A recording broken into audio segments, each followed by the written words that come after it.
నిజంగా ఎవరైనా నిజంగా పిల్లలు లేకపోతే నేను ఇంకో సెంటిమెంట్ సూత్రం చెప్తాను. ఇది ఎవరు చెప్పుండరు మీకు. మామూలుగా రుణానుబంధేన పశుపత్ని సుతాలయ అంటారు.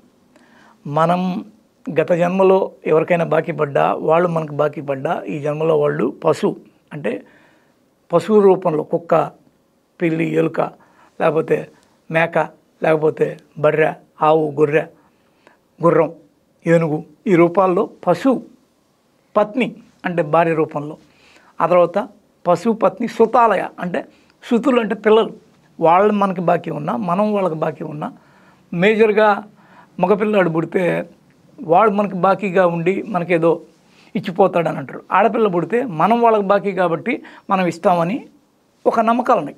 అందుకే ఈ సూత్రీకరణ వచ్చింది. రుణానుబంధేన అంటే రుణం ఇది. ఎవరు? ఈ పిల్లలు, పశువులు, భార్యాభర్తలు ఒకళ్ళ మధ్య ఒకళ్ళకున్న గత జన్మల రుణాన్ని బట్టి వీళ్ళు మనకి లింకప్ అవుతారు.